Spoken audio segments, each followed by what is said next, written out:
Jésus était-il un thaumaturge ou un illusionniste? Spinoza, la résurrection de Jairus démasqué. Imaginez un instant que tout ce que vous avez appris sur les miracles de Jésus était en réalité une élaboration géniale de techniques d'illusion et de manipulation psychologique.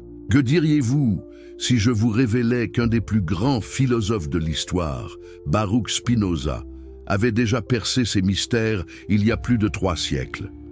Si vous appréciez les histoires qui remettent en question tout ce que nous pensions savoir, n'hésitez pas à vous abonner à la chaîne pour ne manquer aucun de ces moments de révélation extraordinaires. D'ailleurs, dites-moi en commentaire de quel pays vous nous regardez et à quelle heure vous découvrez cette vidéo.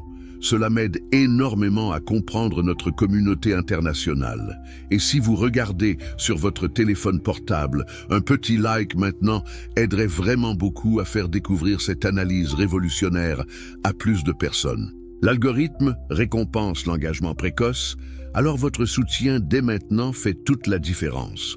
Aujourd'hui, nous plongeons dans l'une des analyses les plus controversées jamais réalisées sur le christianisme primitif.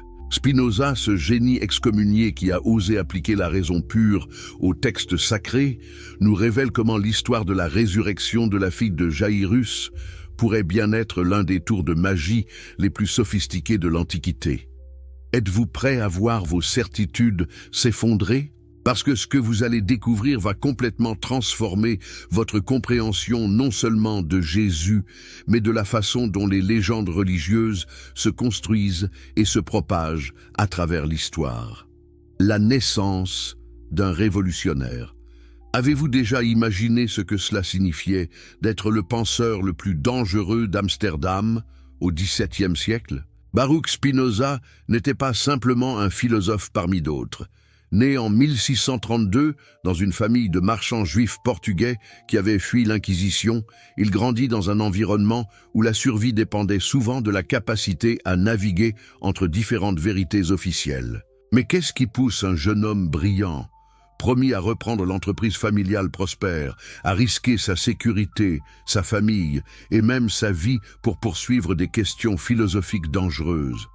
La réponse se trouve dans l'enfance même de Spinoza, marquée par les récits familiaux de persécutions religieuses et de dogmes imposés par la force. Dès son adolescence, Spinoza montrait des signes de ce qui deviendrait sa marque distinctive. Une incapacité presque pathologique à accepter des affirmations sur la foi seule. Quand ses professeurs à l'école talmudique Etz Haïm lui enseignaient que Moïse avait rédigé l'intégralité de la Torah, y compris le récit de sa propre mort, le jeune Baruch posait des questions qui mettaient ses maîtres mal à l'aise. Comment un homme peut-il écrire sur sa propre mort? Cette question apparemment simple révélait déjà la méthode qui ferait de Spinoza l'un des penseurs les plus redoutés de son époque, l'application systématique de la logique au texte sacré. Mais pourquoi ces questions dérangeaient-elles autant? Parce que dans la communauté séfarade d'Amsterdam, récemment échappée aux flammes de l'Inquisition, toute remise en question de l'orthodoxie religieuse était perçue comme une menace existentielle. Ces familles avaient déjà tout perdu une fois à cause de divergences religieuses. Elles n'étaient pas prêtes à risquer leur précaire sécurité pour les interrogations philosophiques d'un jeune homme, aussi brillant soit-il. L'ironie de la situation ne pouvait échapper à Spinoza. Sa propre communauté, victime de l'intolérance religieuse, reproduisait les mêmes mécanismes de répression intellectuelle qui l'avaient forcé à l'exil. Cette prise de conscience allait profondément marquer sa philosophie future et sa méthode d'analyse des phénomènes religieux. Quand Spinoza atteignit sa majorité, ses questions s'étaient élargies bien au-delà du judaïsme. Il s'interrogeait sur la nature de tous les miracles rapportés dans les textes sacrés, qu'ils soient juifs, chrétiens ou islamiques. Pourquoi, se demandait-il, les lois de la nature sembleraient-elles être constamment violées dans l'Antiquité, mais jamais de manière vérifiable à son époque? Cette question apparemment innocente contenait déjà en germe toute sa future critique des miracles évangéliques. Si Dieu avait vraiment établi des lois naturelles pour gouverner l'univers, pourquoi les violerait-il constamment? N'était-ce pas plutôt le signe que ces prétendus miracles avait des explications naturelles que les témoins antiques ne comprenaient pas. L'éducation de Spinoza lui donnait des outils uniques pour poursuivre ses questions.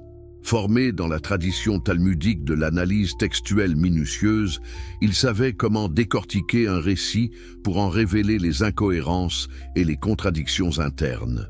Mais contrairement aux rabbins traditionnels qui utilisaient ces techniques pour approfondir la foi, Spinoza les employait pour la questionner.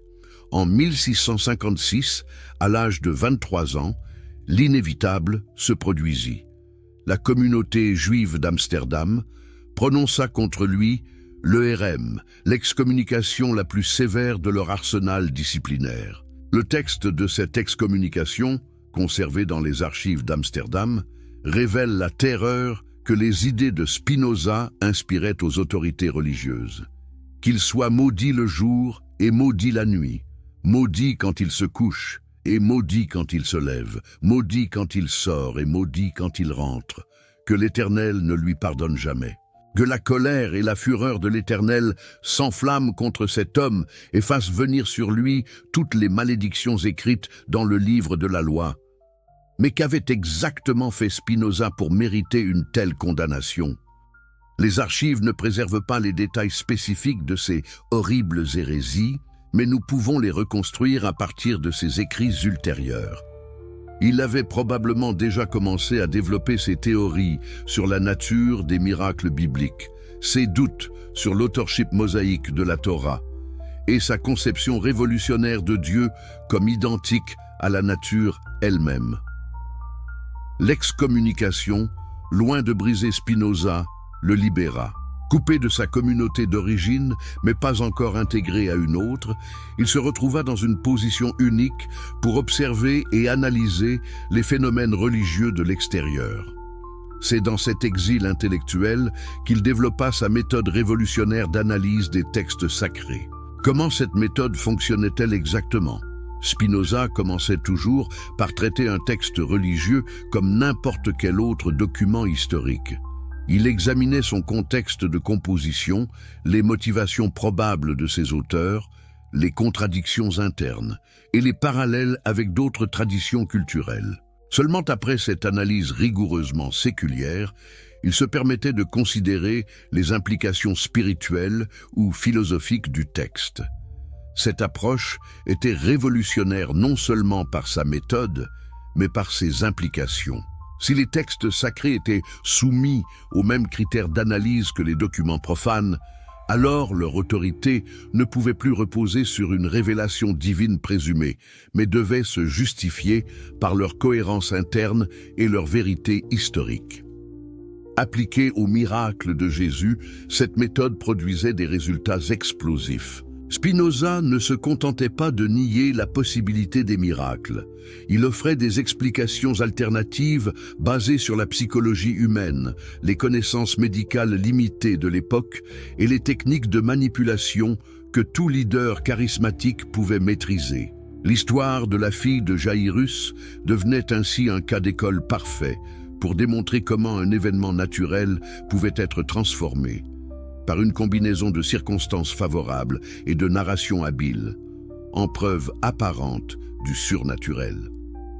Le mystère de Jaïrus décortiqué. Avez-vous déjà remarqué à quel point l'histoire de Jaïrus dans les évangiles semble presque trop parfaite pour être vraie? Chaque élément narratif s'emboîte avec une précision qui évoque plus la construction dramatique que le témoignage historique brut. Spinoza, avec son œil exercé pour déceler les incohérences textuelles, avait immédiatement repéré les aspects troublants de ce récit. Commençons par examiner qui était exactement Jaïrus. Les évangiles le décrivent comme un chef de synagogue. Mais qu'est-ce que cela signifiait concrètement dans la Palestine du 1er siècle? Un chef de synagogue n'était pas simplement un leader religieux. C'était un notable local avec un pouvoir politique et économique considérable.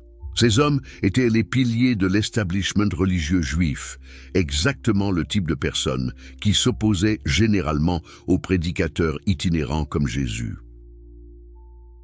Alors, pourquoi un membre de l'élite religieuse établie se serait-il humilié publiquement devant un rabbin marginal et controversé? La réponse traditionnelle est que l'amour paternel transcende les considérations sociales. Mais Spinoza nous invite à considérer une explication plus complexe. Et si cette rencontre n'était pas aussi spontanée qu'elle le paraît? Analysons le timing de l'événement avec la précision d'un enquêteur moderne. Jairus aborde Jésus alors que celui-ci revient d'une mission d'enseignement particulièrement réussie de l'autre côté du lac de Galilée. La foule est immense, l'enthousiasme à son comble. N'est-il pas curieux qu'un homme de la position de Jairus choisisse précisément ce moment pour faire sa demande dramatique? Spinoza aurait souligné que les leaders charismatiques savent instinctivement quand les conditions sont optimales pour leur miracle. Une foule nombreuse et enthousiasmée, un cadre émotionnellement chargé, des témoins déjà convaincus de son pouvoir surnaturel. Tous ces éléments créent l'atmosphère parfaite pour un événement que les spectateurs interpréteront comme miraculeux. Mais examinons plus attentivement le message initial de Jairus. Dans Marc 5, 23, il dit « Ma petite fille est mourante. Viens, pose les mains sur elle afin qu'elle soit sauvée et qu'elle vive. » Notez qu'il ne dit pas qu'elle est déjà morte, mais qu'elle est mourante. Cette distinction apparemment mineure devient cruciale quand nous analysons la suite des événements. Pendant que Jésus se rend vers la maison de Jairus, il est interrompu par la femme souffrant d'hémorragie. Cette interruption n'est-elle pas extraordinairement opportune? Elle permet à Jésus de démontrer son pouvoir de guérison devant la foule, préparant psychologiquement les témoins pour un miracle encore plus grand. Mais elle accomplit quelque chose d'autre d'encore plus important. Elle fait perdre du temps. Quand ils arrivent finalement chez Jairus, des serviteurs viennent annoncer que l'enfant est maintenant morte. Mais combien de temps s'est écoulé exactement? Les évangiles ne le précisent pas, mais les indices textuels suggèrent quelques heures au maximum. Pour Spinoza, ce timing était hautement suspect. Pourquoi? Parce que dans le monde antique, la distinction entre mort apparente et mort réelle était souvent impossible à établir avec certitude. Les connaissances médicales limitées de l'époque signifiaient que des conditions comme le coma diabétique, l'empoisonnement, l'épilepsie sévère ou même l'évanouissement prolongé pouvaient être confondus avec la mort. Spinoza connaissait ces réalités médicales grâce à ses études des auteurs antiques comme Galien et Hippocrate.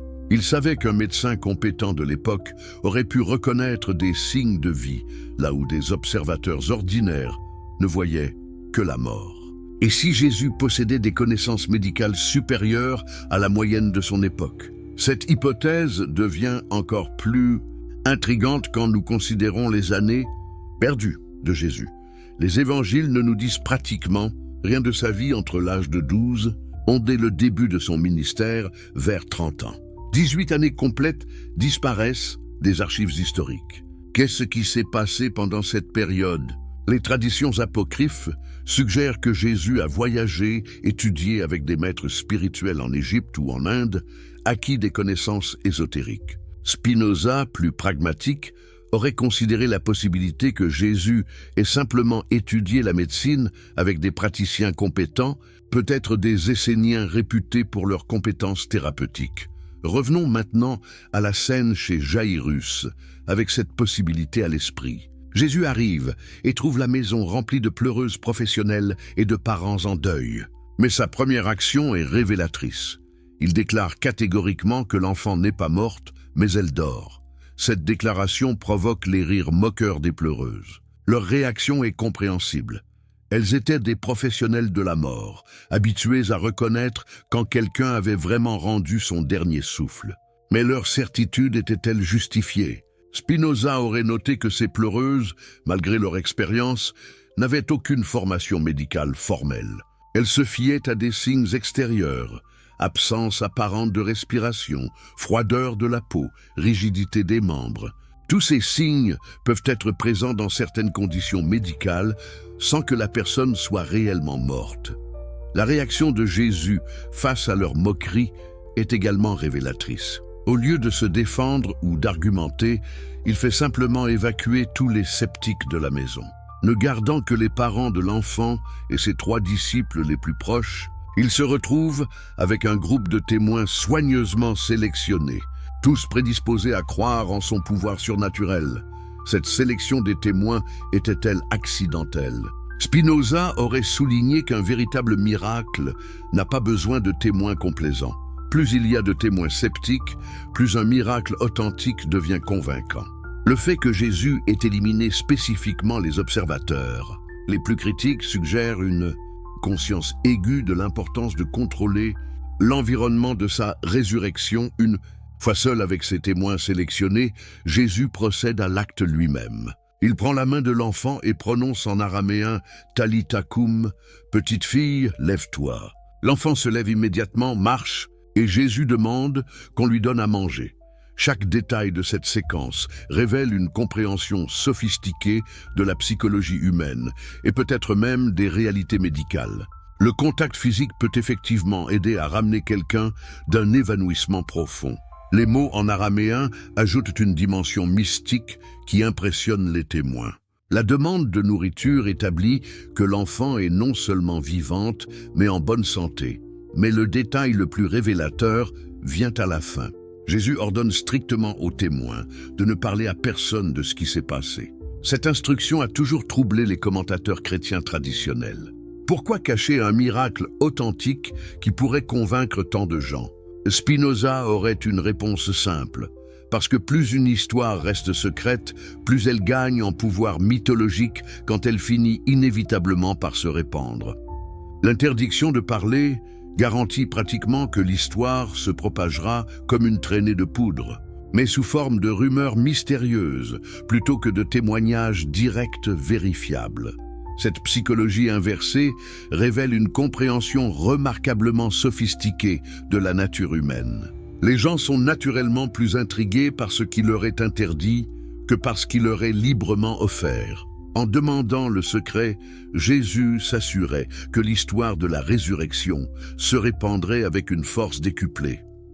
Quand nous assemblons tous ces éléments, le timing précis, la sélection des témoins, les connaissances médicales possibles, la psychologie inversée de l'interdiction, nous obtenons une image très différente de l'événement traditionnel. Au lieu d'un miracle surnaturel, nous voyons une démonstration magistrale de leadership charismatique combinée à une possible expertise médicale. Cela diminue-t-il la grandeur de Jésus?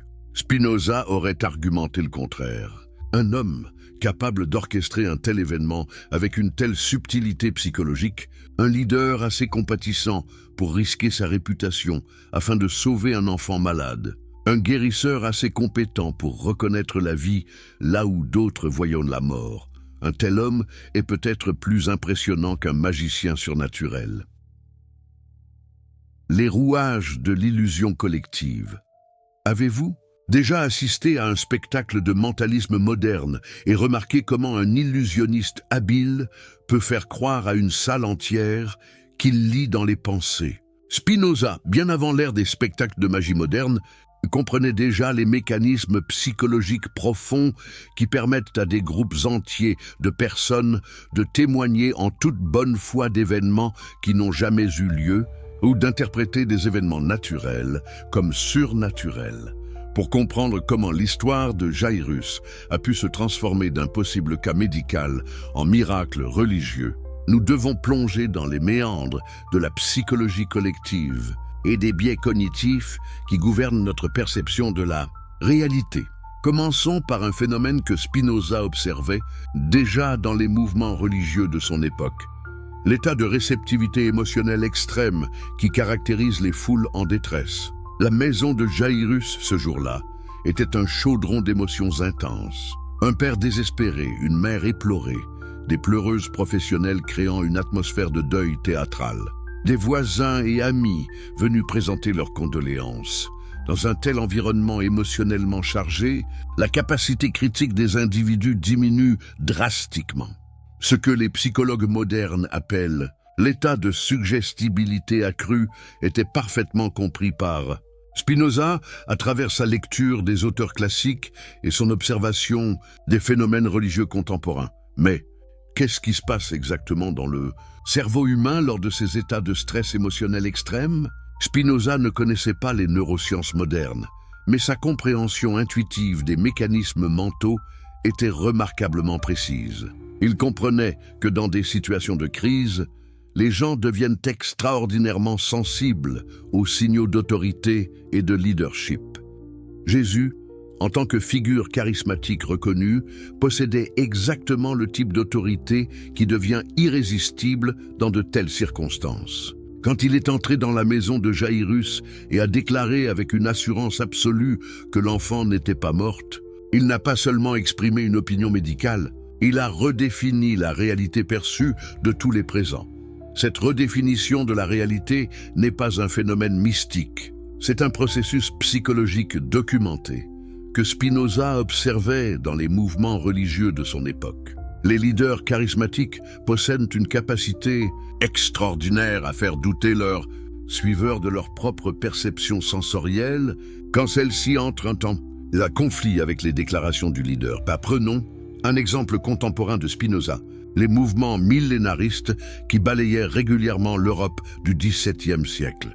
Des prophètes autoproclamés annonçaient des dates précises pour la fin du monde, rassemblèrent des milliers de disciples, et quand les prédictions échouaient, ils parvenaient souvent à maintenir la foi de leurs suiveurs en réinterprétant l'échec comme un succès spirituel invisible.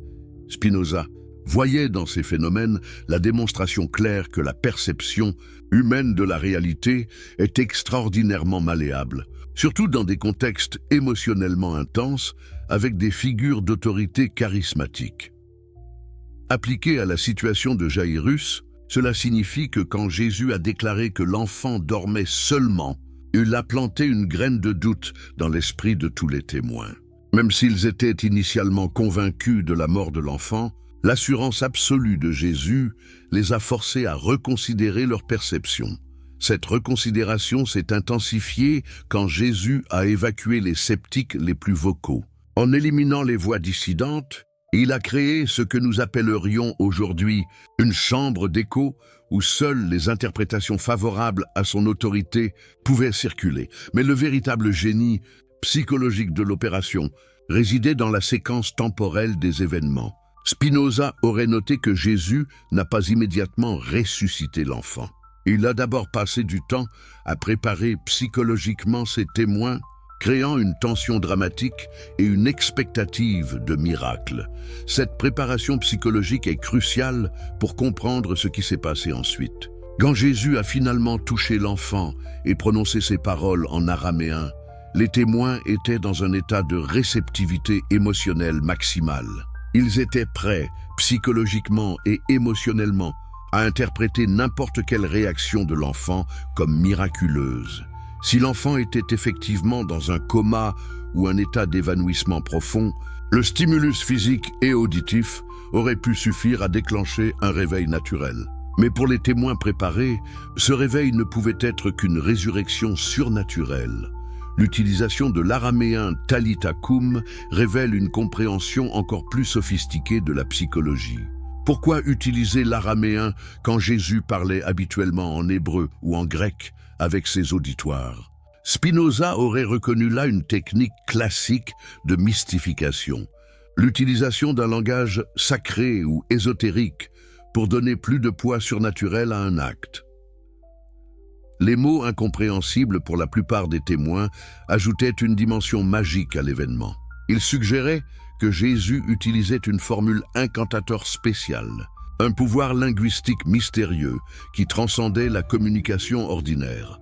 Cette technique était si efficace que les évangélistes ont préservé les mots araméens originaux plutôt que de les traduire, reconnaissant inconsciemment leur pouvoir évocateur supérieur. Mais Spinoza aurait aussi noté un détail encore plus subtil, la demande immédiate de nourriture pour l'enfant. Cette instruction révèle soit une connaissance médicale sophistiquée, soit un instinct psychologique remarquable. Quelqu'un qui sort d'un évanouissement prolongé a effectivement besoin de nutrition pour stabiliser sa condition. Mais pour les témoins, cette demande de nourriture prouvait que l'enfant était non seulement revenu à la vie, mais en parfaite santé. L'instruction finale de garder l'événement secret révèle peut-être le niveau le plus sophistiqué de compréhension psychologique. Spinoza aurait immédiatement reconnu là une application de ce que nous appellerions aujourd'hui la psychologie inversée, en interdisant explicitement aux témoins de parler de ce qu'ils avaient vu.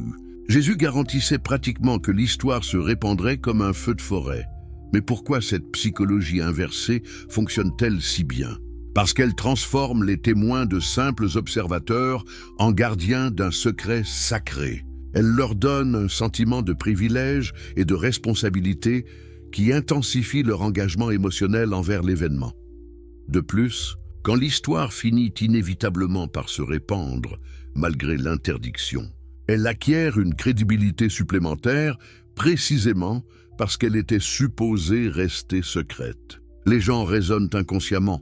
Pourquoi inventeraient-ils une histoire qu'ils étaient censés garder secrète? Cette compréhension sophistiquée de la nature humaine révèle soit un Jésus remarquablement intelligent dans la manipulation des foules, soit une réinterprétation post-facto de l'événement par des narrateurs qui comprenaient instinctivement les dynamiques de création de légendes. Spinoza penchait pour une combinaison des deux. Il voyait Jésus comme un leader charismatique exceptionnellement doué pour comprendre et influencer la psychologie des foules. Mais il reconnaissait aussi que les récits évangéliques avaient été façonnés par des décennies de transmission orale dans des communautés chrétiennes où l'amplification mythologique était non seulement acceptable mais désirable. Cette double influence explique pourquoi l'histoire de Jairus possède à la fois la sophistication psychologique d'un événement orchestré et la perfection narrative d'un mythe, soigneusement poli par la tradition. Dites-moi, que pensez-vous de cette analyse spinozienne de la psychologie derrière les miracles de Jésus? Êtes-vous surpris de découvrir à quel point les mécanismes de persuasion et d'illusion collective étaient déjà sophistiqués dans l'Antiquité? Laissez vos réflexions en commentaire et n'oubliez pas de nous dire d'où vous nous regardez. Votre perspective culturelle enrichit toujours notre compréhension de ces questions universelles. Si vous êtes passionné par les histoires qui bouleversent nos certitudes les plus profondes, n'hésitez pas à vous abonner dès maintenant pour ne manquer aucune de ces révélations qui changent notre vision du monde. Et dites-nous en commentaire de quel pays vous nous suivez et à quelle heure vous découvrez cette analyse révolutionnaire de Spinoza. Si vous regardez cette vidéo sur votre téléphone, un petit pouce en l'air maintenant ferait une énorme différence pour faire découvrir ces vérités cachées à un maximum de personnes. L'algorithme favorise l'engagement précoce, alors votre soutien compte vraiment. Nous venons de découvrir comment Spinoza démasquait les mécanismes psychologiques derrière les supposés miracles de Jésus. Mais maintenant, préparez-vous à plonger encore plus profondément dans l'une des analyses les plus audacieuses jamais réalisées sur la manipulation religieuse antique. La science médicale de l'Antiquité, face au pseudo-miracle, avez-vous déjà réfléchi à quel point notre compréhension moderne de la médecine nous aveugle sur les réalités sanitaires de l'Antiquité? Quand Spinoza analysait les récits de résurrection dans les évangiles, il possédait un avantage unique. Sa connaissance approfondie des textes médicaux antiques lui permettait de reconstituer exactement ce qu'un observateur du 1er siècle pouvait ou ne pouvait pas diagnostiquer avec certitude. Pour comprendre comment l'histoire de Jairus a pu naître d'une erreur de diagnostic plutôt que d'un miracle authentique, nous devons nous immerger dans le monde médical de la Palestine du 1er siècle. Que savaient réellement les médecins de cette époque? Quelles étaient leurs limites? Et surtout, quelles conditions médicales pouvaient facilement être confondues avec la mort? Spinoza avait étudié minutieusement les œuvres de Galian, le plus grand médecin de l'Antiquité classique, ainsi que le corpus hippocratique, ces textes fondateurs de la médecine occidentale. Cette connaissance lui donnait une perspective unique sur les capacités diagnostiques réelles des praticiens du 1er siècle. Galian, qui vécut au 2e siècle après Jésus-Christ, décrivait déjà des cas troublants où des personnes déclarées mortes avaient ressuscité sur leur lit de mort, ou même dans leur cercueil. Ces cas n'étaient pas attribués à des miracles divins, mais à des erreurs de diagnostic dues aux limitations techniques de l'époque. Quelles étaient exactement ces limitations? L'absence totale d'instruments de mesure précis constituait le handicap principal. Pas de stéthoscope pour détecter un battement cardiaque faible. Pas de thermomètre pour mesurer la température corporelle. Pas de moyen de mesurer la tension artérielle. Les médecins se fiaient uniquement à leur sens, la vue, le toucher, l'ouïe. Cette dépendance aux observations sensorielles créait des marges d'erreur énormes, surtout dans certaines conditions pathologiques que Spinoza avait identifiées comme particulièrement trompeuses. La catalepsie, par exemple, était un phénomène bien documenté dans les textes médicaux antiques. Cette condition neurologique peut provoquer une rigidité musculaire si complète que le patient semble littéralement pétrifié. La respiration devient si superficielle qu'elle devient indétectable sans instrument moderne. Le pouls peut devenir si faible qu'il échappe à la palpation. La température corporelle chute dramatiquement. Pour un observateur antique, tous les signes de la mort semblent présents. Immobilité complète, absence apparente de respiration, froideur de la peau, rigidité des membres. Pourtant, le patient peut récupérer complètement après quelques heures ou quelques jours. Spinoza avait également étudié les descriptions antiques de ce que nous appelons aujourd'hui le coma diabétique. Dans une époque où le diabète n'était pas compris, une chute brutale de la glycémie pouvait plonger une personne dans un état comateux si profond qu'elle semblait morte. La respiration devient presque imperceptible, le pouls extrêmement faible. La température corporelle chute, mais voici le détail crucial que Spinoza avait noté. Ces épisodes de coma diabétique touchent fréquemment les enfants et les adolescents, exactement le groupe d'âge de la fille de Jairus. De plus, avec un traitement approprié ou même parfois spontanément, les patients peuvent émerger de ces comas avec une récupération apparemment miraculeuse. L'empoisonnement présentait une autre catégorie de conditions médicales que les anciens confondaient régulièrement avec la mort. Certaines plantes méditerranéennes, comme la mandragore ou la jusquiame, contiennent des alcaloïdes tropaniques qui peuvent induire des états de pseudomort remarquablement convaincants. Ces substances étaient bien connues dans l'Antiquité, souvent utilisées comme anesthésiques primitifs ou dans des rituels religieux. Une dose appropriée pouvait plonger quelqu'un dans un état comateux si profond que même des médecins expérimentés le prendraient pour la mort, tout en préservant les fonctions vitales minimales nécessaires à la survie. Spinoza se demandait, et si la maladie initiale de la fille de Jairus était en réalité un empoisonnement accidentel ou même délibéré? Cette hypothèse expliquerait pourquoi Jésus était si confiant dans sa capacité à la ressusciter et pourquoi il insistait sur le fait qu'elle dormait seulement. Mais comment Jésus aurait-il pu posséder des connaissances médicales si avancées pour son époque? C'est ici que les années perdues de Jésus deviennent cruciales pour l'analyse spinozienne. Les évangiles canoniques passent sous silence presque 2 décennies de la vie de Jésus, de l'âge de 12 ans jusqu'au début de son ministère public vers 30 ans. Pendant ces 18 années critiques, que faisait exactement le futur Christ? Les traditions apocryphes suggèrent des voyages en Égypte, en Inde, des études avec des maîtres mystiques. Mais Spinoza, toujours pragmatique, considérait des possibilités plus terrestres et plus probables. Et si Jésus avait simplement étudié la médecine avec les praticiens les plus avancés de son époque? La Palestine du 1er siècle était un carrefour de traditions médicales.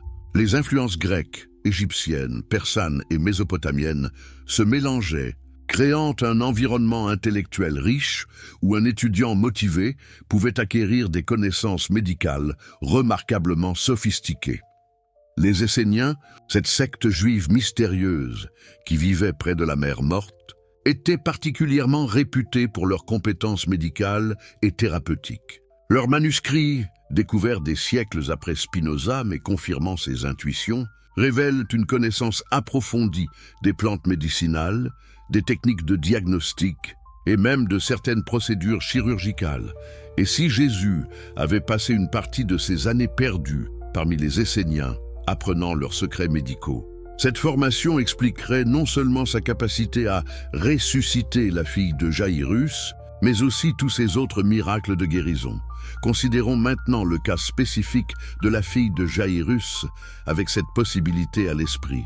Une enfant de 12 ans tombe dans un état comateux profond. Les médecins locaux, limités par leurs connaissances primitives, la déclarent mourante puis morte. Mais Jésus, fort de connaissances médicales avancées, reconnaît les signes d'une condition réversible. Sa confiance absolue quand il déclare qu'elle dort seulement ne serait plus de l'audace aveugle, mais un diagnostic médical précis. Son insistance pour évacuer les sceptiques ne serait plus de la manipulation psychologique, mais une nécessité médicale pour créer un environnement calme propice à la guérison. Les mots mystérieux « Talitha Koum » ne seraient plus une incantation magique, mais peut-être une technique thérapeutique spécifique qu'il avait apprise, combinant stimulation auditive et tactile pour faire émerger quelqu'un d'un coma. Sa demande immédiate de nourriture pour l'enfant révélerait une connaissance précise du protocole de récupération post-comateux. La nécessité de stabiliser la glycémie et de réhydrater le patient. Cette interprétation médicale de l'événement ne diminue pas la grandeur de Jésus, elle la transforme. Au lieu d'un magicien surnaturel, nous voyons un médecin compatissant et remarquablement compétent, capable de sauver une vie que d'autres avaient abandonnée. Mais Spinoza allait encore plus loin dans son analyse. Il se demandait si Jésus lui-même croyait accomplir des miracles surnaturels, ou s'il était consciemment un guérisseur utilisant des techniques médicales avancées tout en permettant à ses contemporains d'interpréter ses succès comme divins. Cette question touche au cœur de la psychologie de Jésus. Était-il un mystificateur, conscient exploitant l'ignorance médicale de son époque? Ou était-il un guérisseur sincère qui ne comprenait pas lui-même les mécanismes scientifiques derrière ses succès thérapeutiques? Spinoza penchait pour une troisième possibilité plus nuancée. Jésus comprenait parfaitement les aspects médicaux de ses guérisons, mais il les interprétait dans un cadre spirituel cohérent avec sa vision théologique. Il ne se voyait pas comme un trompeur, mais comme un instrument divin utilisant des moyens naturels pour accomplir des fins spirituelles. Cette perspective réconcilie l'évidence des connaissances médicales avancées avec la sincérité apparente de la foi de Jésus. Elle explique pourquoi ses disciples, témoins de ses méthodes, ont pu développer une foi si profonde en sa divinité. Ils voyaient réellement des guérisons extraordinaires, même s'ils ne comprenaient pas les mécanismes naturels sous-jacents. L'art de la performance religieuse antique vous. Êtes-vous déjà demandé pourquoi les grands leaders religieux de l'histoire semblent tous posséder un sens inné du spectacle et de la mise en scène? Spinoza, observateur méticuleux des phénomènes religieux de son époque, avait remarqué que les figures prophétiques les plus influentes maîtrisaient parfaitement ce que nous appellerions aujourd'hui les techniques de performance et de communication de masse. Cette maîtrise n'était pas accidentelle. Dans un monde sans médias de masse, sans moyens de communication instantanée, la seule façon pour un message religieux de se propager était à travers des événements si mémorables, si dramatiquement frappants, qu'ils s'imprimaient de manière indélébile dans l'esprit des témoins et se transmettaient ensuite de bouche à oreille avec une fidélité remarquable. Jésus, selon l'analyse spinozienne, était un maître absolu de cet art de la performance religieuse. Chaque élément de l'histoire de Jaïrus révèle une compréhension sophistiquée des principes qui rendent un événement inoubliable et mythologiquement puissant. Commençons par analyser la structure dramatique de l'événement. Comme toute grande performance, l'histoire possède un arc narratif parfaitement construit. Exposition, tension montante, climax, résolution et dénouement. Cette structure n'est pas accidentelle, elle révèle soit une orchestration consciente de l'événement, soit une reconstruction narrative, post-facto par des conteurs habiles. L'exposition commence avec la supplication publique de Jaïrus. Imaginez la scène, un homme respecté, pilier de la communauté religieuse, s'agenouillant devant un prédicateur itinérant controversé. Cette inversion des hiérarchies sociales traditionnelles crée immédiatement une tension dramatique puissante qui capte l'attention de toute la foule et présente. Mais pourquoi cette inversion était-elle si frappante? Parce que dans la société stratifiée de la Palestine du 1er siècle, voir un chef de synagogue s'humilier publiquement était littéralement extraordinaire. C'était comme voir un évêque s'agenouiller devant un prédicateur de rue aujourd'hui. L'impact émotionnel sur les spectateurs était énorme. Spinoza aurait noté que cette humiliation publique de Jairus servait plusieurs fonctions dramatiques simultanément. Elle établissait l'enjeu émotionnel de l'histoire. Elle créait une sympathie immédiate pour le Père désespéré. Et elle positionnait Jésus comme une figure d'autorité spirituelle, supérieure même aux autorités religieuses établies. La tension montante se développe à travers l'interruption causée par la femme souffrant d'hémorragie. Cette interruption, loin d'être un accident narratif, fonctionne comme un brillant artifice dramatique. Elle retarde la résolution, augmentant l'anxiété des spectateurs, tout en démontrant les pouvoirs de Jésus à travers un miracle préparatoire moins spectaculaire. Cette technique de l'escalade graduelle révèle une compréhension instinctive de la psychologie des foules. Un miracle trop grand, trop rapidement, peut provoquer l'incrédulité. Mais en préparant psychologiquement l'audience avec un miracle plus modeste, Jésus rendait le miracle principal plus acceptable et crédible. L'arrivée des messagers annonçant la mort de l'enfant constitue ce que les dramaturges appellent le dark moment, le point où tout semble perdu. Cette nouvelle devrait logiquement mettre fin à l'histoire, mais elle ne fait qu'intensifier la tension dramatique. Les spectateurs sont maintenant émotionnellement investis dans un enjeu ultime, la vie et la mort d'un enfant innocent. La réaction de Jésus à cette nouvelle révèle un autre aspect de sa maîtrise dramatique. Au lieu de montrer du découragement ou de l'incertitude, il rassure immédiatement Jairus avec une confiance absolue. Ne crains pas, crois seulement. Cette assurance inébranlable face à l'impossible crée un contraste émotionnel puissant qui marque profondément les témoins.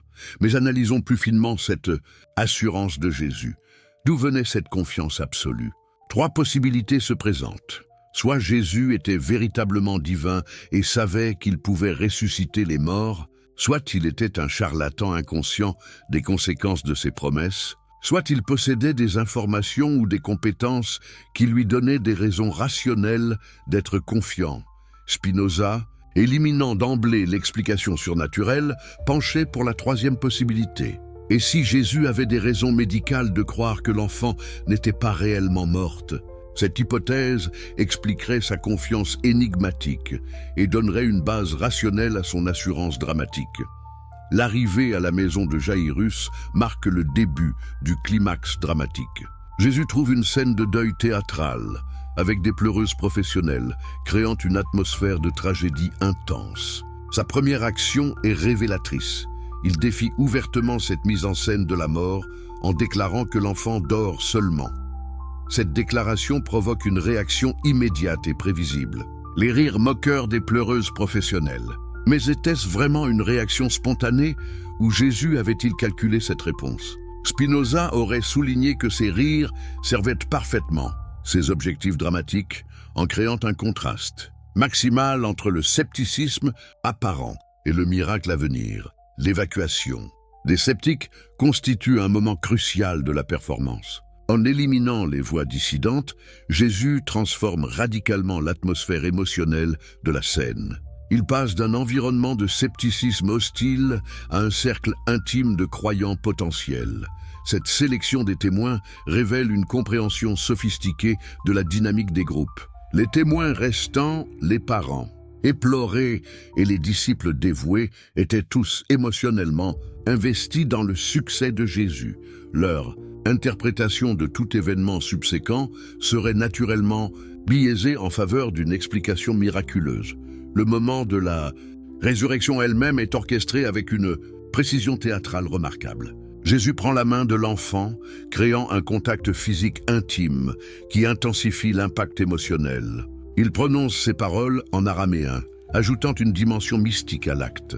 Et l'enfant se lève immédiatement, fournissant la résolution dramatique parfaite. Mais analysons chaque élément de cette séquence. Le contact physique n'était-il que dramatique ou servait-il aussi un objectif médical? Le toucher peut effectivement stimuler le système nerveux et aider à ramener quelqu'un d'un évanouissement profond. L'utilisation de l'araméen était-elle purement mystique ou ces mots spécifiques avaient-ils une signification thérapeutique particulière? La demande immédiate de nourriture pour l'enfant révèle encore une fois cette combinaison fascinante d'instincts dramatiques et de connaissances médicales. Dramatiquement, cette demande prouve que l'enfant est non seulement vivante mais en bonne santé. Médicalement, c'est exactement ce qu'il faut faire pour quelqu'un qui émerge d'un coma. Stabiliser sa glycémie et réhydrater son organisme. Le dénouement de l'histoire, l'ordre de garder l'événement secret, révèle peut-être le niveau le plus sophistiqué de maîtrise dramatique et psychologique. Cette instruction paradoxale garantit que l'histoire se propagera avec une force décuplée, mais sous forme de mystère interdit, plutôt que de témoignages directs. Cette psychologie inversée révèle une compréhension remarquable de la nature humaine. Les histoires interdites sont toujours plus puissantes que les histoires autorisées. En demandant le secret, Jésus transformait ses témoins en gardiens d'un mystère sacré, intensifiant leur engagement émotionnel et garantissant la propagation de l'histoire. Mais cette maîtrise de la performance dramatique diminue-t-elle la sincérité spirituelle de Jésus? Spinoza aurait argumenté le contraire. Un véritable leader spirituel comprend que la vérité doit être communiquée de manière à toucher non seulement l'intellect, mais aussi les émotions et l'imagination de son audience. La performance n'est pas nécessairement de la tromperie. Elle peut être un moyen d'amplifier et de transmettre des vérités spirituelles profondes, d'une manière qui transcende les limitations de la communication rationnelle pure. Dans cette perspective, Jésus émerge non comme un charlatan manipulateur, mais comme un génie de la communication spirituelle qui comprenait instinctivement comment rendre les vérités transcendantes accessibles à l'expérience humaine ordinaire. L'héritage révolutionnaire. Quand la philosophie défie la foi, avez-vous déjà imaginé l'impact révolutionnaire qu'ont eu les idées de Spinoza sur la pensée européenne? Quand ce philosophe audacieux a publié ses analyses critiques des miracles bibliques, il n'a pas simplement remis en question quelques histoires religieuses, il a jeté les fondements d'une révolution intellectuelle qui allait transformer à jamais notre rapport au sacré et au surnaturel. Pour comprendre l'importance historique de l'analyse spinozienne de l'histoire de Jairus, nous devons la replacer dans le contexte intellectuel explosif du XVIIe siècle européen. C'était une époque où remettre en question l'authenticité des miracles bibliques n'était pas seulement une hérésie religieuse, c'était un acte de révolution politique et sociale. Pourquoi cette remise en question était-elle si dangereuse? Parce que dans l'Europe du XVIIe siècle, l'autorité politique et l'autorité religieuse étaient inextricablement liées. Les rois régnaient par droit divin, l'Église légitimait l'ordre social existant et les miracles bibliques servaient de preuves ultimes de l'autorité divine derrière tout le système, en démontrant que les miracles pouvaient s'expliquer par des causes naturelles. Spinoza ne faisait pas qu'attaquer des croyances religieuses, il sapait les fondements même de l'ordre établi. Si les miracles de Jésus étaient des illusions ou des erreurs d'interprétation, alors sur quoi reposait l'autorité de l'Église? Et si l'Église perdait sa légitimité divine, qu'est-ce qui justifiait encore le pouvoir des rois qui règnent en son nom? Cette dimension révolutionnaire des idées de Spinoza explique pourquoi ces livres ont été immédiatement interdits par pratiquement toutes les autorités européennes. Le traité théologico-politique où il développait ses analyses des miracles bibliques était si subversif qu'il a été publié anonymement et que sa possession seule pouvait mener à l'emprisonnement ou pire. Mais qu'est-ce qui rendait spécifiquement l'analyse de l'histoire de Jairus si dangereuse? Elle touchait à l'un des piliers centraux de la Christologie, la capacité de Jésus à vaincre la mort. Si cette capacité pouvait s'expliquer par des moyens naturels, alors la nature divine du Christ elle-même devenait questionnable. Spinoza comprenait parfaitement les implications explosives de son analyse.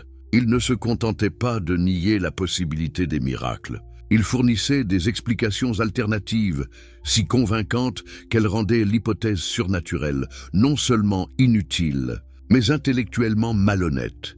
Cette méthode d'analyse allait influencer profondément les penseurs des Lumières. Voltaire, Diderot, d'Alembert et leurs contemporains ont tous puisé dans l'arsenal méthodologique que Spinoza avait développé pour critiquer les superstitions religieuses. Mais l'influence de Spinoza dépassait largement la critique religieuse. Sa méthode d'analyse textuelle rigoureuse, son refus d'accepter des explications surnaturelles sans preuves empiriques et sa recherche systématique de causes naturelles pour les phénomènes inexpliqués allaient devenir les fondements de la méthode scientifique moderne. Quand nous étudions aujourd'hui l'histoire de Jairus avec les outils de l'analyse historique critique, nous utilisons essentiellement la méthode que Spinoza a développée il y a plus de 3 siècles.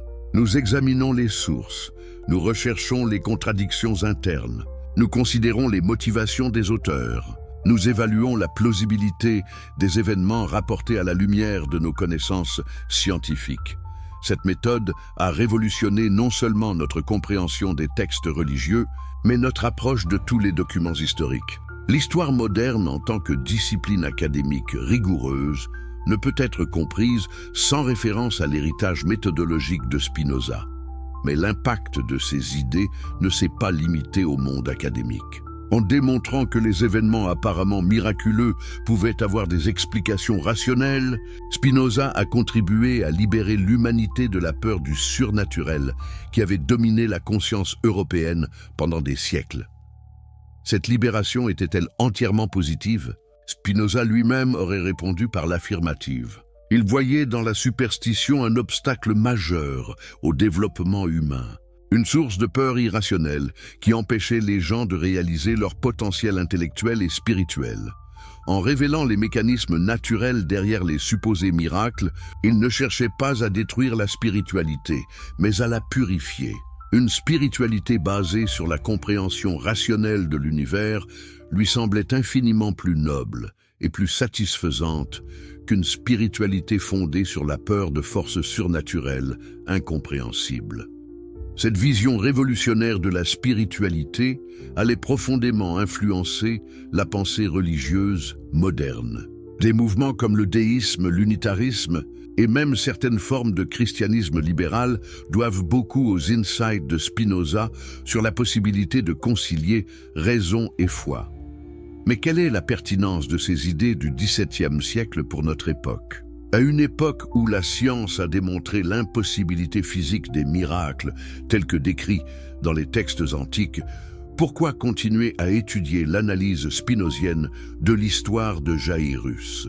La réponse réside dans la sophistication méthodologique de l'approche de Spinoza. Il ne se contentait pas de nier les miracles.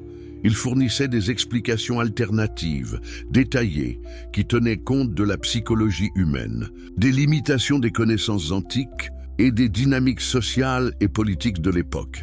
Cette approche multidisciplinaire reste un modèle pour l'analyse historique moderne.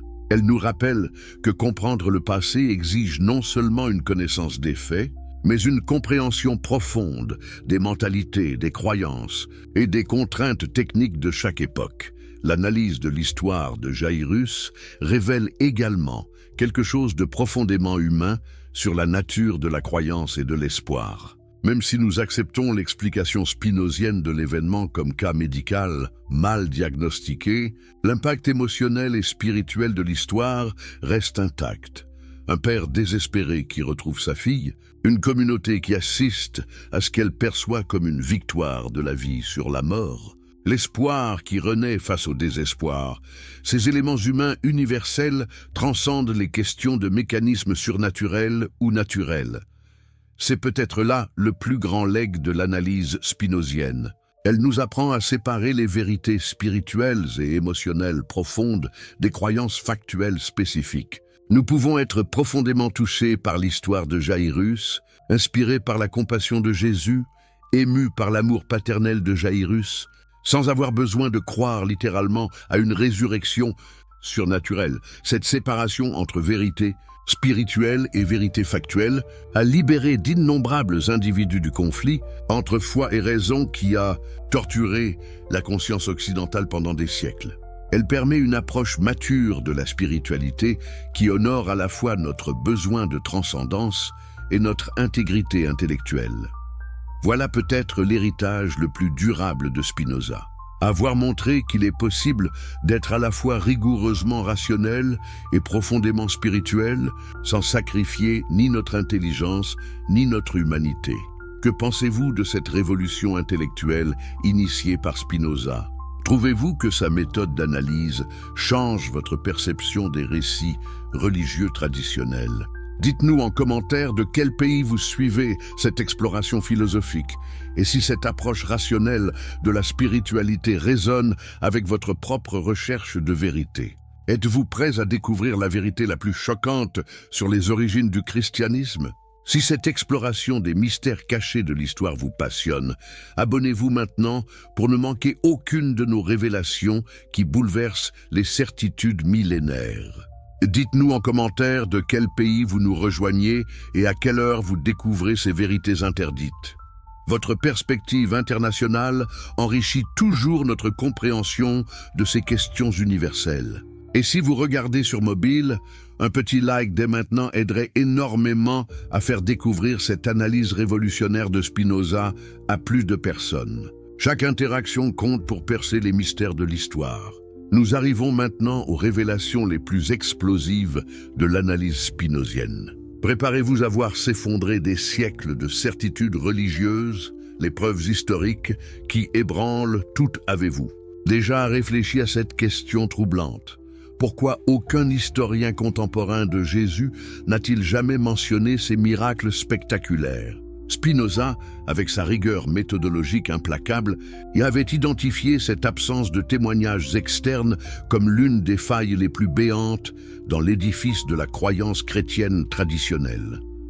Imaginez un instant la Palestine du 1er siècle, une province romaine grouillante d'activités intellectuelles, peuplée d'historiens, de chroniqueurs, de philosophes, de correspondants officiels qui documentaient méticuleusement les événements significatifs de leur époque. Cette région était loin d'être un désert culturel isolé, c'était un carrefour civilisationnel où les nouvelles se propageaient rapidement et où les événements extraordinaires attiraient immédiatement l'attention des observateurs. Cultivés. Dans ce contexte, comment expliquer le silence assourdissant des sources historiques contemporaines sur les résurrections, les multiplications de pain, les marches sur l'eau et autres prodiges attribués à Jésus? Si un homme avait réellement ressuscité des morts devant des centaines de témoins, cette nouvelle n'aurait-elle pas fait le tour de l'Empire romain en quelques semaines? Spinoza avait étudié minutieusement les chroniques de l'époque. Tacite, Suétone, Pline l'Ancien, Flavius Joseph, Philon d'Alexandrie. Ces historiens rapportaient fidèlement les événements politiques, les phénomènes naturels exceptionnels, les mouvements religieux significatifs. Ils mentionnaient même des personnages bien moins influents que Jésus était censé l'être. Pourtant, pas un seul ne fait référence aux miracles chrétiens. Cette absence devient encore plus troublante quand nous considérons que plusieurs de ces historiens s'intéressaient spécifiquement aux phénomènes religieux et aux mouvements messianiques juifs. Flavius Joseph, par exemple, décrit longuement des prétendants messianiques bien moins importants que Jésus, mais ces quelques références au Christ sont soit des interpolations chrétiennes tardives, soit des mentions purement factuelles, sans aucune allusion au surnaturel. Comment Spinoza interprétait-il ce silence? Trois possibilités se présentaient.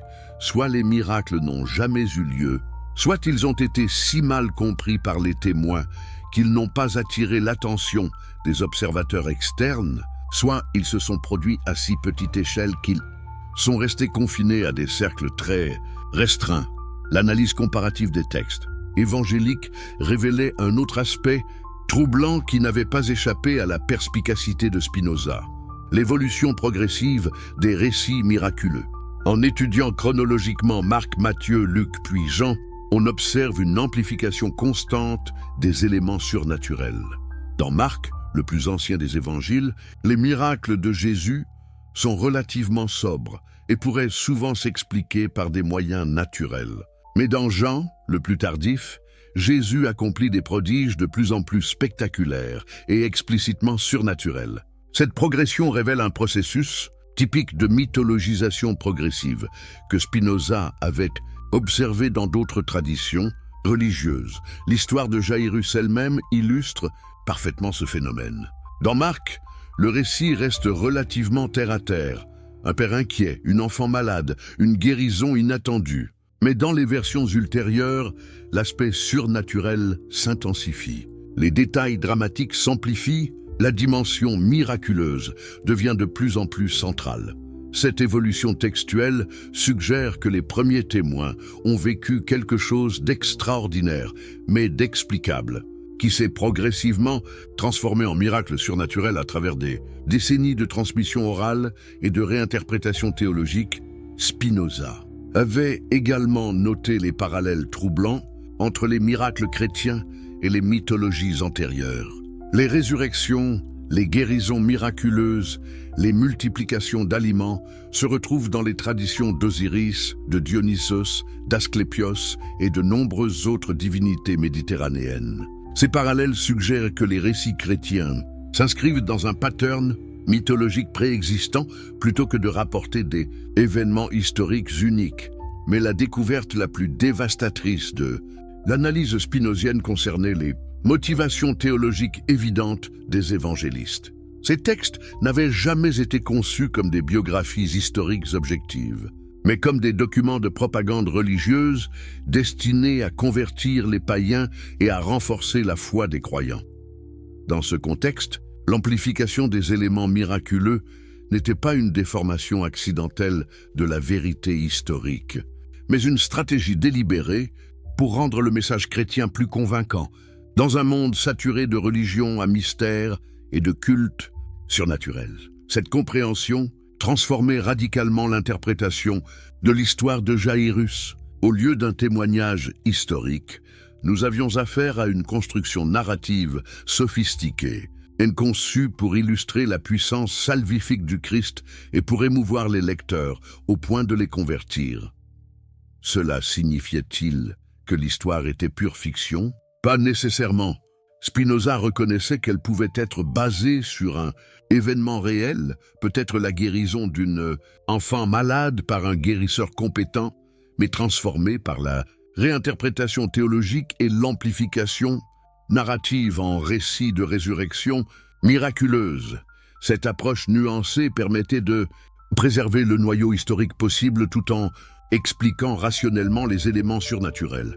Elle révélait également la sophistication littéraire et théologique des auteurs évangéliques, qui n'étaient pas des chroniqueurs naïfs, mais des théologiens accomplis maîtrisant parfaitement l'art de la persuasion narrative.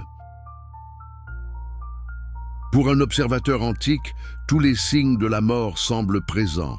Immobilité complète, absence apparente de respiration, froideur de la peau, rigidité des membres. Pourtant, le patient peut récupérer complètement après quelques heures ou quelques jours. Spinoza avait également étudié les descriptions antiques de ce que nous appelons aujourd'hui le coma diabétique.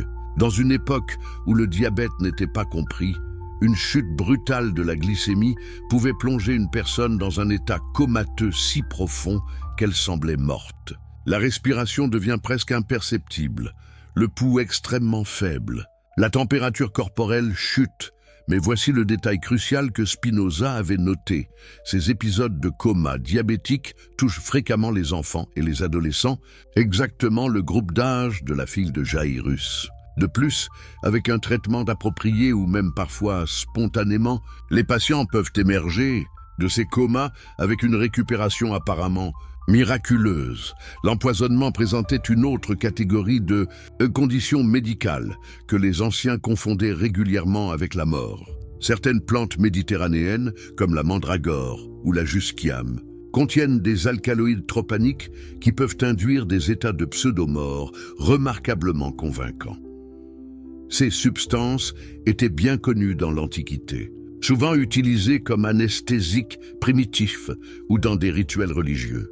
Une dose appropriée pouvait plonger quelqu'un dans un état comateux si profond que même des médecins expérimentés le prendraient pour la mort, tout en préservant les fonctions vitales minimales nécessaires à la survie.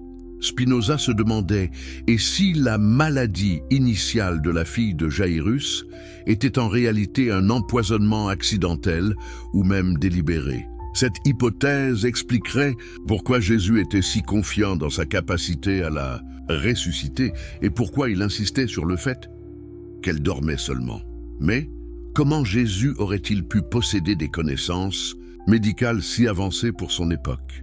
C'est ici que les années perdues de Jésus deviennent cruciales pour l'analyse spinozienne.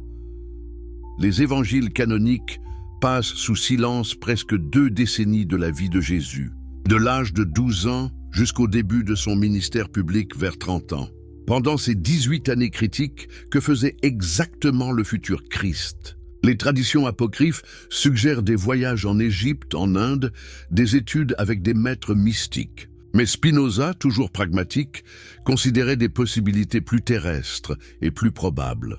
Et si Jésus avait simplement étudié la médecine avec les praticiens les plus avancés de son époque? La Palestine du 1er siècle était un carrefour de traditions médicales. Les influences grecques, égyptiennes, persanes et mésopotamiennes se mélangeaient, créant un environnement intellectuel riche où un étudiant motivé pouvait acquérir des connaissances médicales remarquablement sophistiquées. Les Esséniens, cette secte juive mystérieuse qui vivait près de la mer Morte, étaient particulièrement réputés pour leurs compétences médicales et thérapeutiques. Leurs manuscrits, découverts des siècles après Spinoza mais confirmant ses intuitions, révèlent une connaissance approfondie des plantes médicinales, des techniques de diagnostic et même de certaines procédures chirurgicales. Et si Jésus avait passé une partie de ses années perdues parmi les Esséniens, apprenant leurs secrets médicaux, cette formation expliquerait non seulement sa capacité à ressusciter la fille de Jairus, mais aussi tous ses autres miracles de guérison. Considérons maintenant le cas spécifique de la fille de Jairus avec cette possibilité à l'esprit. Une enfant de 12 ans tombe dans un état comateux profond. Les médecins locaux, limités par leurs connaissances primitives, la déclarent mourante puis morte. Mais Jésus, fort de connaissances médicales avancées, reconnaît les signes d'une condition réversible. Sa confiance absolue quand il déclare qu'elle dort seulement ne serait plus de l'audace aveugle, mais un diagnostic médical précis. Son insistance pour évacuer les sceptiques ne serait plus de la manipulation psychologique, mais une nécessité médicale pour créer un environnement calme propice à la guérison. Les mots mystérieux « Talitha cum » ne seraient plus une incantation magique, mais peut-être une technique thérapeutique spécifique qu'il avait apprise, combinant stimulation auditive et tactile pour faire émerger quelqu'un d'un coma. Sa demande immédiate de nourriture pour l'enfant révélerait une connaissance précise du protocole de récupération post-comateux. La nécessité de stabiliser la glycémie et de réhydrater le patient. Cette interprétation médicale de l'événement ne diminue pas la grandeur de Jésus, elle la transforme. Au lieu d'un magicien surnaturel, nous voyons un médecin compatissant et remarquablement compétent, capable de sauver une vie que d'autres avaient abandonnée. Mais Spinoza allait encore plus loin dans son analyse.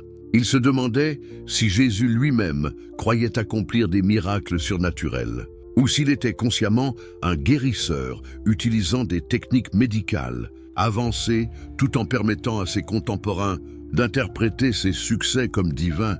Cette question touche au cœur de la psychologie de Jésus. Était-il un mystificateur, conscient exploitant l'ignorance médicale de son époque? Ou était-il un guérisseur sincère qui ne comprenait pas lui-même les mécanismes scientifiques derrière ses succès thérapeutiques? Spinoza penchait pour une troisième possibilité plus nuancée. Jésus comprenait parfaitement les aspects médicaux de ses guérisons, mais il les interprétait dans un cadre spirituel cohérent avec sa vision théologique. Il ne se voyait pas comme un trompeur, mais comme un instrument divin utilisant des moyens naturels pour accomplir des fins spirituelles. Cette perspective réconcilie l'évidence des connaissances médicales avancées avec la sincérité apparente de la foi de Jésus. Elle explique pourquoi ses disciples, témoins de ses méthodes, ont pu développer une foi si profonde en sa divinité. Ils voyaient réellement des guérisons extraordinaires, même s'ils ne comprenaient pas les mécanismes naturels sous-jacents. L'art de la performance religieuse antique-vous. Êtes-vous déjà demandé pourquoi les grands leaders religieux de l'histoire semblent tous posséder un sens inné du spectacle et de la mise en scène? Spinoza, observateur méticuleux des phénomènes religieux de son époque, avait remarqué que les figures prophétiques les plus influentes maîtrisaient parfaitement ce que nous appellerions aujourd'hui les techniques de performance et de communication de masse. Cette maîtrise n'était pas accidentelle. Dans un monde sans médias de masse, sans moyens de communication instantanée, la seule façon pour un message religieux de se propager était à travers des événements si mémorables, si dramatiquement frappants, qu'ils s'imprimaient de manière indélébile dans l'esprit des témoins et se transmettaient ensuite de bouche à oreille avec une fidélité remarquable. Jésus, selon l'analyse spinozienne, était un maître absolu de cet art de la performance religieuse. Chaque élément de l'histoire de Jaïrus révèle une compréhension sophistiquée des principes qui rendent un événement inoubliable et mythologiquement puissant. Commençons par analyser la structure dramatique de l'événement. Comme toute grande performance, l'histoire possède un arc narratif parfaitement construit. Exposition, tension montante, climax, résolution et dénouement. Cette structure n'est pas accidentelle, elle révèle soit une orchestration consciente de l'événement, soit une reconstruction narrative, post-facto par des conteurs habiles. L'exposition commence avec la supplication publique de Jaïrus. Imaginez la scène. Un homme respecté, pilier de la communauté religieuse, s'agenouillant devant un prédicateur itinérant controversé. Cette inversion des hiérarchies sociales traditionnelles crée immédiatement une tension dramatique puissante qui capte l'attention de toute la foule et présente. Mais pourquoi cette inversion était-elle si frappante? Parce que dans la société stratifiée de la Palestine du 1er siècle, voir un chef de synagogue s'humilier publiquement était littéralement extraordinaire. C'était comme voir un évêque s'agenouiller devant un prédicateur de rue aujourd'hui. L'impact émotionnel sur les spectateurs était énorme. Spinoza aurait noté que cette humiliation publique de Jaïrus servait plusieurs fonctions dramatiques simultanément. Elle établissait l'enjeu émotionnel de l'histoire. Elle créait une sympathie immédiate pour le Père désespéré. Et elle positionnait Jésus comme une figure d'autorité spirituelle, supérieure même aux autorités religieuses établies. La tension montante se développe à travers l'interruption causée par la femme souffrant d'hémorragie. Cette interruption, loin d'être un accident narratif, fonctionne comme un brillant artifice dramatique. Elle retarde la résolution, augmentant l'anxiété des spectateurs, tout en démontrant les pouvoirs de Jésus à travers un miracle préparatoire moins spectaculaire. Cette technique de l'escalade graduelle révèle une compréhension instinctive de la psychologie des foules. Un miracle trop grand, trop rapidement, peut provoquer l'incrédulité. Mais en préparant psychologiquement l'audience avec un miracle plus modeste, Jésus rendait le miracle principal plus acceptable et crédible.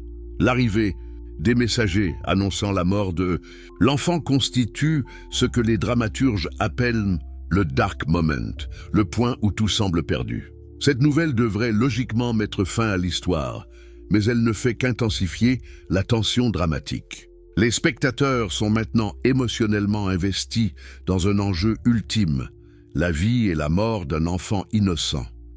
La réaction de Jésus à cette nouvelle révèle un autre aspect de sa maîtrise dramatique. Au lieu de montrer du découragement ou de l'incertitude, il rassure immédiatement Jaïrus avec une confiance absolue. Ne crains pas, crois seulement. Cette assurance inébranlable face à l'impossible crée un contraste émotionnel puissant qui marque profondément les témoins. Mais analysons plus finement cette assurance de Jésus. D'où venait cette confiance absolue? 3 possibilités se présentent. Soit Jésus était véritablement divin et savait qu'il pouvait ressusciter les morts, soit il était un charlatan inconscient des conséquences de ses promesses, Soit il possédait des informations ou des compétences qui lui donnaient des raisons rationnelles d'être confiant. Spinoza, éliminant d'emblée l'explication surnaturelle, penchait pour la troisième possibilité. Et si Jésus avait des raisons médicales de croire que l'enfant n'était pas réellement morte? Cette hypothèse expliquerait sa confiance énigmatique et donnerait une base rationnelle à son assurance dramatique. L'arrivée à la maison de Jaïrus marque le début du climax dramatique. Jésus trouve une scène de deuil théâtrale, avec des pleureuses professionnelles, créant une atmosphère de tragédie intense. Sa première action est révélatrice. Il défie ouvertement cette mise en scène de la mort en déclarant que l'enfant dort seulement. Cette déclaration provoque une réaction immédiate et prévisible. Les rires moqueurs des pleureuses professionnelles. Mais était-ce vraiment une réaction spontanée ou Jésus avait-il calculé cette réponse? Spinoza aurait souligné que ces rires servaient parfaitement ses objectifs dramatiques en créant un contraste maximal entre le scepticisme apparent et le miracle à venir, l'évacuation. Des sceptiques constituent un moment crucial de la performance. En éliminant les voix dissidentes, Jésus transforme radicalement l'atmosphère émotionnelle de la scène. Il passe d'un environnement de scepticisme hostile à un cercle intime de croyants potentiels. Cette sélection des témoins révèle une compréhension sophistiquée de la dynamique des groupes. Les témoins restants, les parents, éplorés et les disciples dévoués étaient tous émotionnellement investis dans le succès de Jésus. Leur interprétation de tout événement subséquent serait naturellement biaisée en faveur d'une explication miraculeuse. Le moment de la résurrection elle-même est orchestré avec une précision théâtrale remarquable. Jésus prend la main de l'enfant, créant un contact physique intime qui intensifie l'impact émotionnel. Il prononce ces paroles en araméen, ajoutant une dimension mystique à l'acte. Et l'enfant se lève immédiatement, fournissant la résolution dramatique parfaite. Mais analysons chaque élément de cette séquence. Le contact physique n'était-il que dramatique ou servait-il aussi un objectif médical? Le toucher peut effectivement stimuler le système nerveux et aider à ramener quelqu'un d'un évanouissement profond. L'utilisation de l'araméen était-elle purement mystique ou ces mots spécifiques avaient-ils une signification thérapeutique particulière? La demande immédiate de nourriture pour l'enfant révèle encore une fois cette combinaison fascinante d'instinct dramatique et de connaissances médicales. Dramatiquement, cette demande prouve que l'enfant est non seulement vivante mais en bonne santé. Médicalement, c'est exactement ce qu'il faut faire pour quelqu'un qui émerge d'un coma. Stabiliser sa glycémie et réhydrater son organisme. Le dénouement de l'histoire, l'ordre de garder l'événement secret, révèle peut-être le niveau le plus sophistiqué de maîtrise dramatique et psychologique. Cette instruction paradoxale garantit que l'histoire se propagera avec une force décuplée, mais sous forme de mystère interdit, plutôt que de témoignages directs. Cette psychologie inversée révèle une compréhension remarquable de la nature humaine.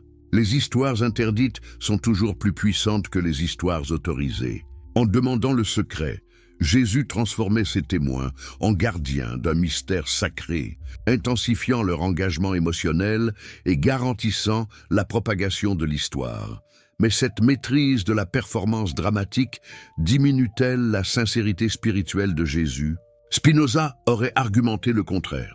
Un véritable leader spirituel comprend que la vérité doit être communiquée de manière à toucher non seulement l'intellect, mais aussi les émotions et l'imagination de son audience. La performance n'est pas nécessairement de la tromperie. Elle peut être un moyen d'amplifier et de transmettre des vérités spirituelles profondes, d'une manière qui transcende les limitations de la communication rationnelle pure. Dans cette perspective, Jésus émerge non comme un charlatan manipulateur, mais comme un génie de la communication spirituelle qui comprenait instinctivement comment rendre les vérités transcendantes accessibles à l'expérience humaine ordinaire. L'héritage révolutionnaire.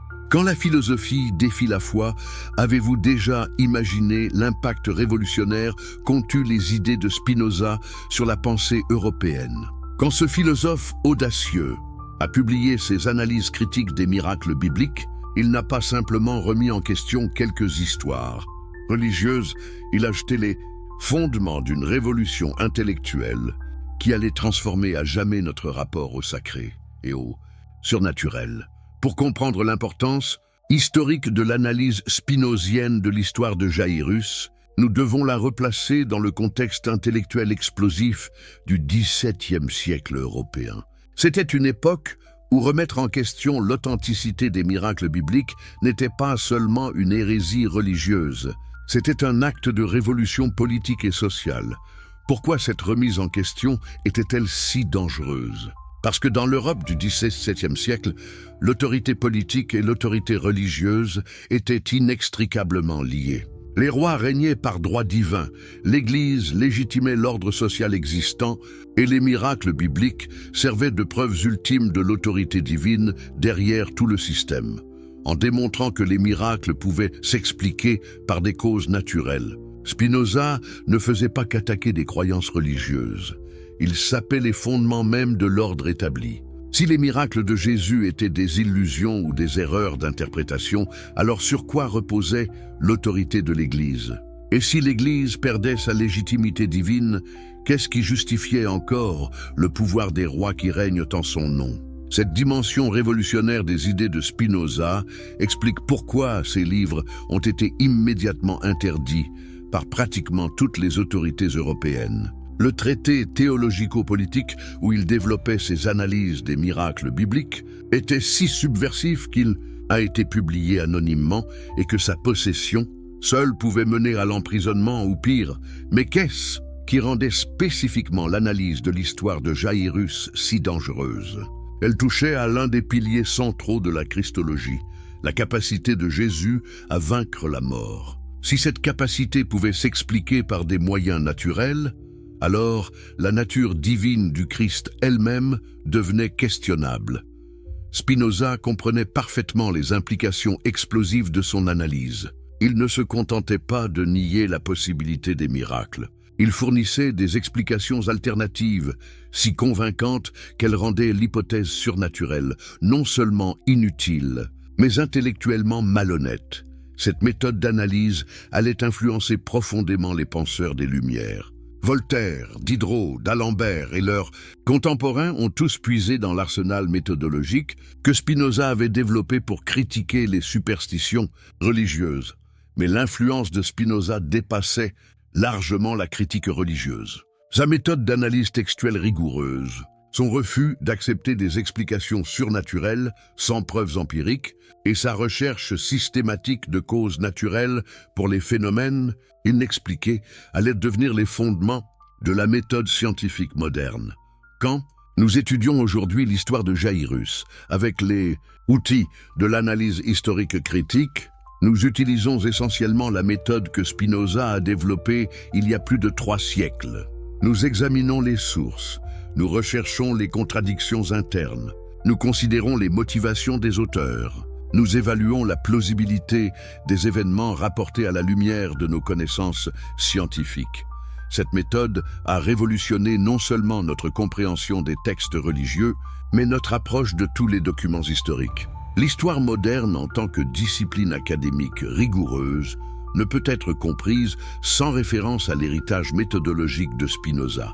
Mais l'impact de ces idées ne s'est pas limité au monde académique. En démontrant que les événements apparemment miraculeux pouvaient avoir des explications rationnelles, Spinoza a contribué à libérer l'humanité de la peur du surnaturel qui avait dominé la conscience européenne pendant des siècles. Cette libération était-elle entièrement positive? Spinoza lui-même aurait répondu par l'affirmative. Il voyait dans la superstition un obstacle majeur au développement humain, une source de peur irrationnelle qui empêchait les gens de réaliser leur potentiel intellectuel et spirituel. En révélant les mécanismes naturels derrière les supposés miracles, il ne cherchait pas à détruire la spiritualité, mais à la purifier.